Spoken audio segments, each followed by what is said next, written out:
Mais faites le taire. Faites le taire avec Tom Villa. Bonjour Tom. Bonjour Jean-Marc, bonjour Julie. Et ce matin, vous avez face à vous une partie de l'équipe de 10%, le comédien Grégory Montel et le grand Dominique Besnéard. Ben oui, bonjour Grégory, bonjour Dominique. Bonjour. Alors vous venez pour la série 10% diffusée sur France 2 qui est un succès public et un succès critique, vous l'avez dit tout à l'heure. Ce qui n'était pas arrivé quand même à une série française depuis Belle et Sébastien, je crois.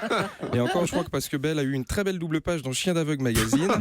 Mais non, la semaine dernière on a reçu Fanny Herrero et Audrey Fleurot déjà pour 10%. Heureusement que la série dure que 3 semaines parce que si tous les mercredis on reçoit quelqu'un, moi je m'en sors pas. Hein, non mais c'est vrai, t'imagines, c'est comme si on recevait tous les 2 mois Karine Le Marchand pour parler de L'amour est dans le pré, qui est la même émission depuis 10 piges.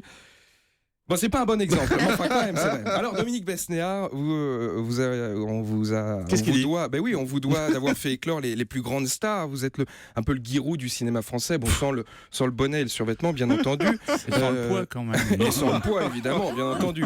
Puisque vous étiez la star des agents de cinéma. Vous avez joué d'ailleurs dans quelques films et j'ai compté entre vos apparitions et vos rôles, vous avez tourné dans 54 films.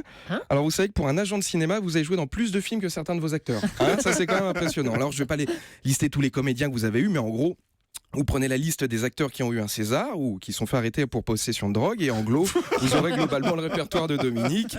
Alors vous avez fait la série 10% Dominique parce que vous avez dit à la télé on sert toujours aux téléspectateurs des séries sur les flics, les juges ou les hôpitaux. Et le pire, c'était l'épisode 37 de la série Cordier juge et flic où Pierre Mondifini à l'hôpital, là t'avais le combo magique. Voilà. Alors Dominique, vous êtes fabuleux parce que dans la série 10%, il y a des stars du cinéma qui incarnent leur propre rôle mais qui jouent des histoires qui sont pas les leurs. Par exemple, ce soir, Audrey Fleurot a des problèmes avec les impôts, mais dans la vraie vie, c'est pas Audrey Fleurot qui a eu des problèmes avec les impôts. Mais vous avez fait ça pour pas qu'on sache qui c'est, en tout cas dans la série. Parce que dans les interviews, c'est pas la même limonade. Dans Téléobs, vous avez dit, comme Mathias avec Audrey Fleurot, dans un des épisodes, il m'est arrivé d'accompagner Béatrice Dalle régler ses comptes d'impôts à Bercy. Ah, la seule. Voilà. Donc, mais voilà, si c'est pour. Mais elle, dire... on peut le dire, elle s'en fout. Ah oui, d'accord. Vous auriez dû directement tourner avec Béatrice Dalle. En plus, ça aurait réglé ses problèmes d'impôts au passage. Mais... Non, mais c'est vrai. Alors, dans la série, il y a aussi Joey Starr, que vous connaissez très bien. Vous avez dit, Joey, je le connais depuis l'époque où il était avec Béatrice Dalle. On s'est même battu. Battu avec Joey Starr.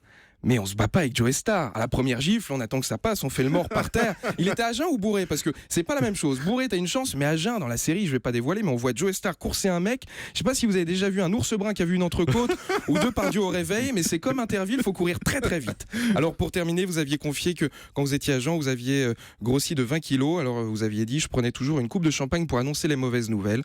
En tout cas, Dominique, la série 10% est un succès, donc bonne nouvelle, vous n'allez pas prendre un gramme pour noyer votre chagrin. Et surtout, on attend la saison 2 avec impatience. Merci beaucoup Tom Villa, que vous bien. pouvez aller voir sur scène à l'Apollo Théâtre à partir du 7 novembre.